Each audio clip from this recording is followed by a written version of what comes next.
അപ്പൊ ഞാൻ കോൺഗ്രസ്സുകാരനായിട്ട് എന്റെ അച്ഛൻ കോൺഗ്രസ്സുകാരനായി, ഞാൻ കോൺഗ്രസ്സുകാരനായി, ഇപ്പൊ എത്ര ഉള്ളൂ. അപ്പൊ അച്ഛനോടുള്ള വാക്ക് തെറ്റിക്കാതിരിക്കാൻ വേണ്ടി മരണം വരെ കോൺഗ്രസ്സായിരിക്കുക.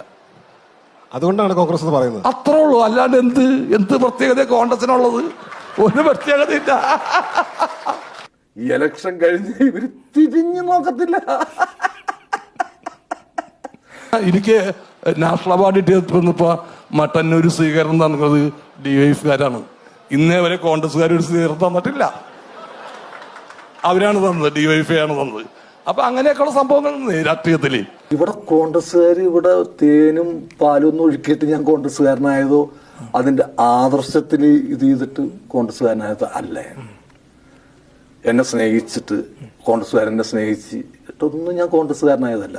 എന്നെ കോൺഗ്രസ്സുകാരെക്കാൾ സ്നേഹിച്ചതും ബഹുമാനിച്ചതും എനിക്ക് എൻ്റെ ഞാൻ പറഞ്ഞു, എൻ്റെ സുഹൃത്തുക്കളും എനിക്ക് വേണ്ടപ്പെട്ടവരെല്ലാവരും തൊട്ടപ്പുറത്തുള്ള എതിർചേരിയിലാണ്.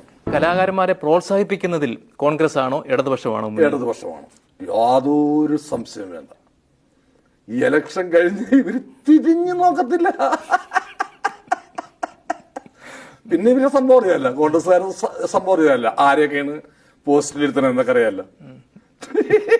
അത് ഞാൻ പിന്നെ അപ്പൊ എനിക്ക് കോൺഗ്രസിലേക്ക് വരുന്ന കലാകാരൻ നിങ്ങൾ സീറ്റോ ഒന്നും മോഹിച്ചിട്ട് ഇവിടെ വരരുത്, തരില്ല. നിഷ്കാമകർമ്മം ചെയ്യാൻ. അതെ, കാരണം ഇതിനു വേണ്ടി കോട്ട് തയ്പ്പിച്ചിട്ടാണ് ഒരു ഇങ്ങോട്ട് വരുന്നത് തന്നെ. ജഗദീഷ് തന്നെ മത്സരിക്കാൻ താല്പര്യമുണ്ടെന്നും കോൺഗ്രസ്സുകാരനാണെന്നും പറഞ്ഞിരുന്നു, ഇതേ പരിപാടിയിൽ തന്നെ പറഞ്ഞിരുന്നു. പക്ഷെ പല കോൺഗ്രസ് നേതാക്കളും അത് കേട്ടില്ലെന്ന് നടിക്കുകയാണ് ചെയ്തത്. കാരണം അവർക്ക് അവരുടെ കാര്യം തന്നെ അവിടെ പരങ്ങലിലേക്കും പിന്നെ എങ്ങനെയാണ് ജഗദീഷിന്റെ കാര്യം. അവര് ഇവിടെ ഭരിക്കാൻ വേണ്ടി മേക്ക് ചെയ്തിരുന്നിക്കുന്ന ആളുകളാണ് ശരിക്കും. അതിലൊക്കെ ബെറ്റർ ഞാൻ പറയാമല്ലോ CPM ആണ്. കുറെയെങ്കിലും ജനങ്ങളായിട്ട് അടുത്ത് ഇടപഴകുന്നത്.